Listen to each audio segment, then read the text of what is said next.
Hey boys, it's HarmNone. Today we're going to be customizing the Benefactor Feltzer in Grand Theft Auto Online. It's been a very long time since I customized this thing. The last time, it was actually in December of like 2020. So it's been almost 4 years, and I figured it was time to customize it again. It is of course on sale this week. Of course, this is also a removed vehicle, so you do have to keep that in mind as well. And it is actually a very, very sick car with some very impressive performance even to this day. So let's go ahead and take it into customs here. This thing is going to cost you $145,000 to purchase if you do want to get it, and it is available at the LS car meet this week. So anyways, let's go ahead and start customizing. We're going to start off with the armor. We're going to go all the way up on that. The race brakes, of course, we got to put those on. Engine, let's go ahead and get that out of the way. Turbo, let's do it. And then let's also do the transmission.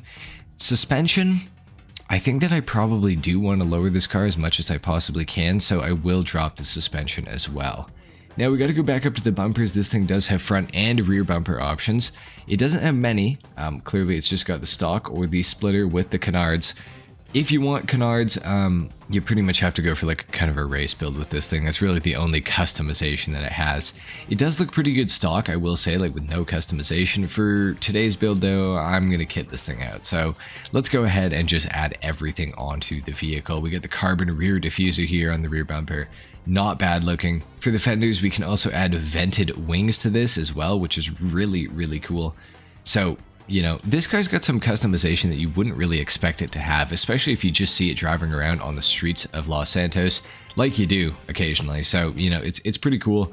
Xenon for the lights, let's go ahead and do that. We're going to put the neon kit to lower the center of gravity ever so slightly. It's going to make a little bit of a difference when it comes to the handling, thankfully, so we're going to need that. Yellow on black for the plate, I think it looks pretty clean, so let's go ahead and just do that. Now for the color on this car, I bought this from Simeon's the last time it was available in-game, and it's got this really unique color on it. I'm not exactly sure what it is. I think it might be a light blue with a diamond blue pearlescent or something like that. Maybe it's surf blue? It is. It's totally surf blue with a diamond blue pearlescent. So really cool color combo, honestly. I think it looks really great. However, I wouldn't mind changing it up. I wouldn't mind going for something a little bit different, like maybe even a bleached brown or something like that. I feel like this is actually kind of a cool looking color on this particular car. At the same time, we could definitely go for something different though. It does look great in like a silver. Something that could be kind of interesting is to go for a metal on this car. I think that the metals actually look really good. I feel like this looks very Mercedes SLR-esque. So that is pretty cool, and I am kind of tempted to do it. I think I'm going to go brushed steel for the color today. I think that's going to look really nice. No, we can't put the pearlescent on that, of course, unless we do a glitch. There is a glitch to put pearlescent on the metal colors, but that's okay. We're not going to bother with that. Now, for the roof, we can go for it, and it will also do the headlight covers here. As much as I like the roof vent, I really don't like what it does to the headlights, so I think I'm going to leave this option off of the car for today at least. For the spoiler, we have the low-level spoiler, or of course we also have the GT wing, which is like the full race spec wing. Honestly, I kind of would prefer to put on the low-level spoiler, and I know that I went for like the canards and everything, which is kind of crazy looking. And the spoiler's a little underwhelming, but I feel like it does fit nicer with the body, so we're going to go for that option today. Now for the wheels on this vehicle, man, I think we should go for something chrome to match up with the primary color there, because I feel like chrome on chrome is going to look kind of nice, or like chrome on very, you know, metallic is going to look good. The Mercies could be a great option for this. Could also go for like Endo V1s. That could actually be really cool. In fact, I actually really, really like that. I'm going to go for Endo V1s, I think, at least for right now. S Racers are also really nice looking. Is there anything else in here that we have? The Super 5s are also pretty sick. So are the Endo V2s for that matter. I think I like this, but maybe let's check the high-end category just in case as well. To see what it looks like, because obviously the Chrome Cheetahs and the Chrome Solars also do look great with this car, so that's another option, but I think I am going to stick with the Endos. I do like the look of those, so we're going to keep that. Bulletproof tires are already on the car. Custom tires, could go for some. Not really a big fan of it though. You know what I really wish this car had was added livery options. I wish that Rockstar would come back and add liveries to this. I think that would be really sick. For the tint, I'm going to go light smoke, and I think we're going to call that a day with the Feltzer, as far as the customization goes at least. Let's take it outside and let's see how it actually drives. Of course, we have to do a sound test before we get into that. And then, of course, we are going to do a full review on the car as well. So let's take a listen.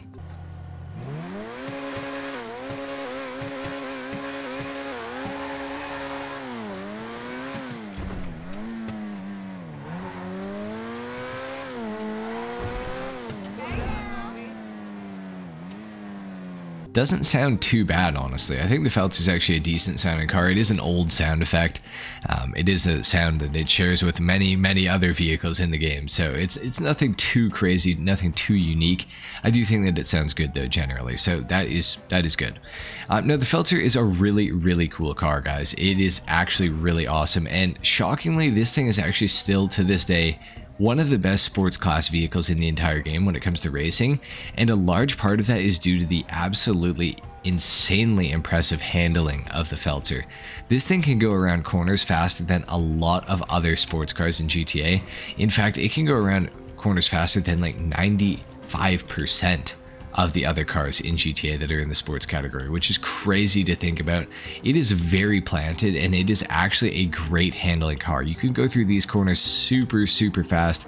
It has a slight oversteer bias, which is just what you want. You do not want understeer, and happily this thing does not understeer, so that's great. But the Feltzer is just so impressive, the way that it deals with these corners. It goes around them like nothing. It's so free, and for a car from 2013, like, you cannot help but be impressed by the Benefactor Feltzer. This thing is crazy good to this day, and I can't knock the Feltzer. This thing also only costs $145,000 too, which makes it even better. Like, it's crazy good. Definitely look into getting yourselves a Feltzer if you don't have one already by some miracle in GTA. It is available this week, like I said. It will be removed next week though, so do keep that in mind. So if you do want one, you're gonna have to get one sooner than later. Now, the handling is just one great aspect of the Feltzer. In a straight line, it's not going to be the greatest car ever. It does get a little bit of a weaker launch due to the fact that it is rear-wheel drive only.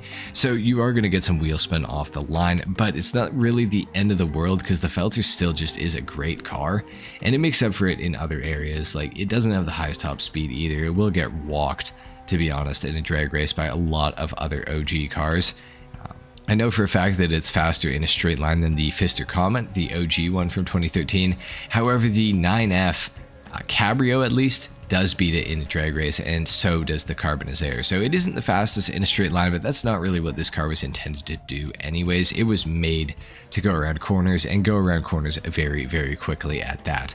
So if you consider these things, the Feltzer does exactly what it set out to do. It is a great car to drive around. It looks awesome. It's got a wide body kit on the thing stock. It can be made into a full-blown race car. You could keep it relatively stock and make it look like, you know, sort of just an average everyday sports car that you'll see on the streets of GTA. So regardless of what you want to do with it, it is going to be a great car for you. And for only $145,000, you really cannot go wrong with the Feltzer. Now, of course, I am reviewing this when it is available at the car meet. If it's not available in the car meet, if you're watching this customization and review, you know, a week after it's come out, the car will be removed. So you do have to keep that in mind. If you want this thing, get it as soon as you possibly can. Don't wait, because it will be removed again, and who knows when you'll be able to get it. Luckily, of course, you can purchase it from another player in the LS car meet if you know somebody who's got the Feltzer.